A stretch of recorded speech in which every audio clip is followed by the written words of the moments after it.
We talked about the three things for acquisition. So we've got cost to acquire a customer, how much it costs us, gross profit, what we make for what it costs us, and now we go to payback period, which is how fast this all happens. So if you see PPD, just payback period or payback period, I'll probably say it out loud because I don't want to confuse you. All right, so we got the definition, why it's important, examples, and then how to improve it. Let's start with definition. So payback period, how long it takes until gross profit is greater than CAC. In other words, how long does it take to break even? The shorter it is, the easier it is to scale your advertising. So if I break even in a day versus breaking even in 5 years, it's a lot easier for me to scale, right? Because I get my dollar back tomorrow, then I can spend it again. Some people call this a cash conversion cycle. I probably won't say that again, but just in case you hear it, that's what that means. All right, so that's the definition. Here's the importance.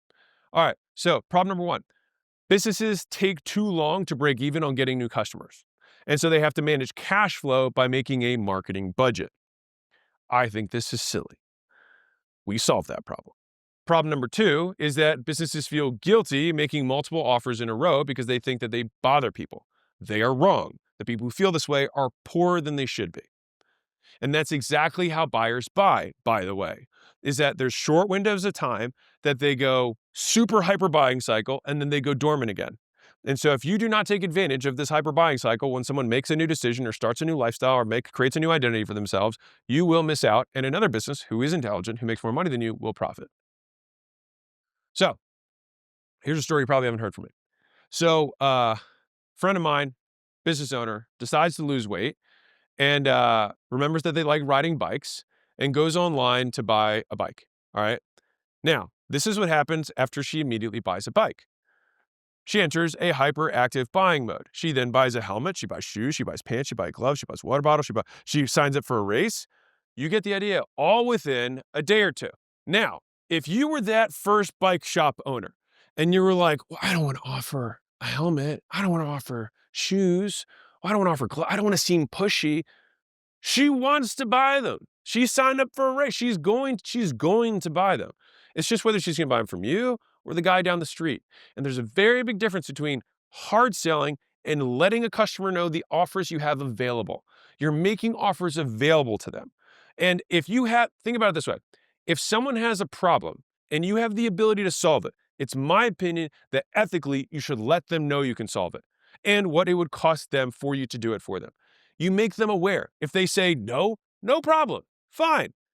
But at least tell them, make the offer. Because you sell 0% of people who don't know you have something to sell. You are making offers. They can choose to take them or not. And if you believe in what you sell solves a problem, then solve more problems. Yes, it's cool. No, also not. Also not cool. Yes, also cool. All right, so that's the importance. So let's do a quick example.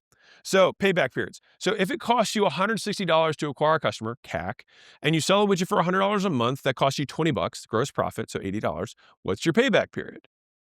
We make $100 from the person who buys their first month.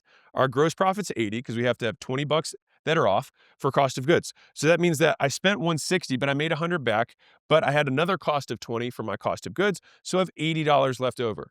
Sorry, I'm down 80 month one. All right. So let's look at month two. Month two, I didn't have my cost to acquire the customer. I still have my cost to deliver. I make my 100 minus my 20 cost to deliver. I have another 80. So now I'm at 0. Okay.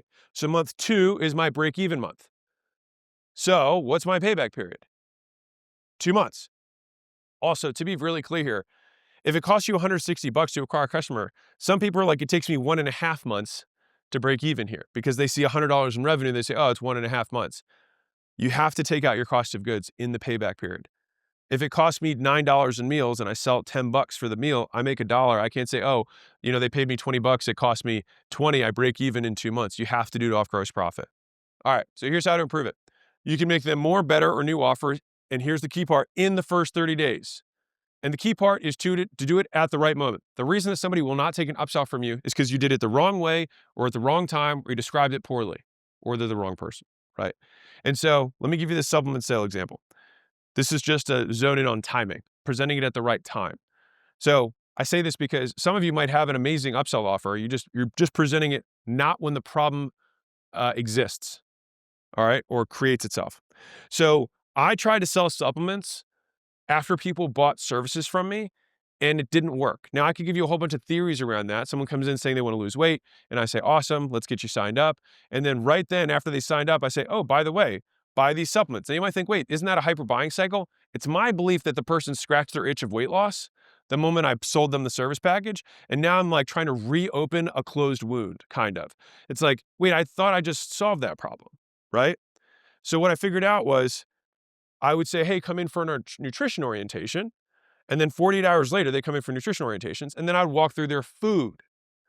And so with the food, then I would say, oh, you're not eating these things. You should probably add this stuff in. I created a new problem, which I could then solve with supplements.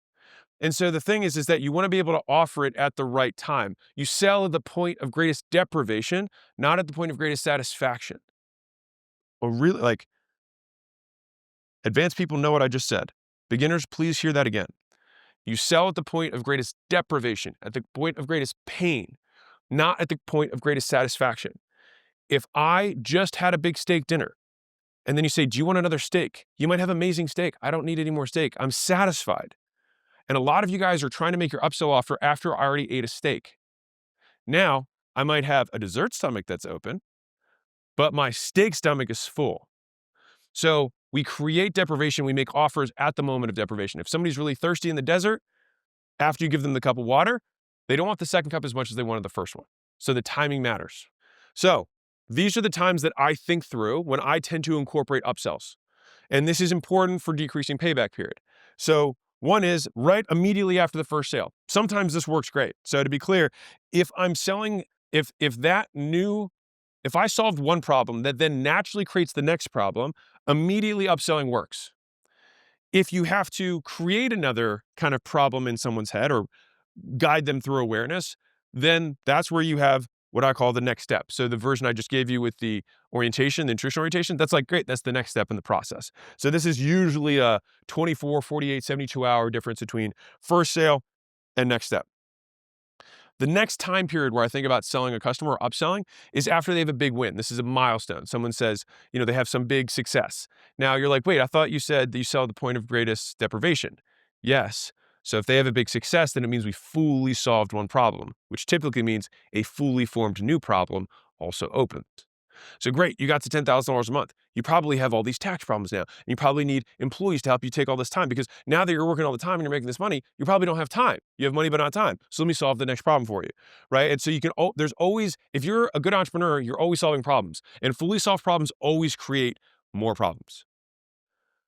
After they have a big win, then I like to think about the halfway point. This is just me historically seeing that people at a halfway point tend to be very open to upselling. And finally, I call this the last chance. Now, if you're like, wait a second, at the end of a period of the customer is the last chance, not when I should upsell? Yeah. If you haven't upsold them here, so many of you guys are trying to make your upsell at the end of the first thing. You've already lost it. Like, this is your last shot. You missed all of the other times that you're supposed to sell them. And notice 4 out of the 5 are before the halfway point. So you're losing out. So I can almost guarantee, well, I'll say this way, I have never not had this work. So I can't guarantee it, but I've never not had it work. Which is, if this is when you're upselling people or attempting to upselling, because I already know you're probably failing at it, if you move it forward in the sales process, in my opinion, you have an incomplete buying cycle. So I don't want to reopen something. I want to just ride the one I'm already on. It's like, hey, you're halfway through. Let's keep the party going. Hey, you're doing great. Let's keep it going. Let's add this other piece of service on. Hey, let's get you there faster, right? Let's decrease your risk around this. Let's get you more support, whatever it is, right? We want to keep the party going. I don't want to finish my service package and then have to be like, okay, now that you've completed our first, service of work, let's talk about working together again. It's like, I'm good with what you gave me before. I'm pretty happy with that. This is cool. All right. So there's the 5 times I think about selling. Now, again, make more, better, new offers the first 30 days. These are the 5. So immediately in the same conversation or conversion event, next step is 24 to 72 hours. First big win. This means you focus on getting them fast wins so that you then create new problems that you can then solve. Halfway point. This is just, I'm telling you, it just has worked. So I'll just throw it out there. I give you some scientific whatever thing, but I just know it works. And then last chance is the exit interview, right?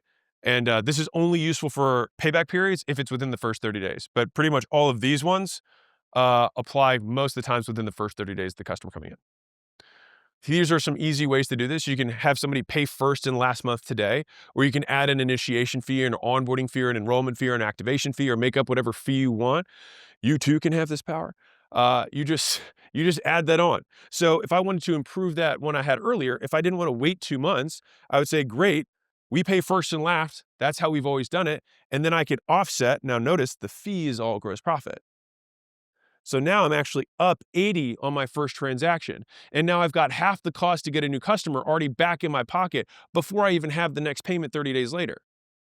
So every 2 customers buys me another one before even having to wait for the recurring to hit. All right. And this is how you really scale. This is just one structure. There's a gazillion that I'm going to show you. All right. So we went from 2 months to 1.5, all right, within 30 days. All right. So that's how you improve it. And that is about shortening payback period, making money faster.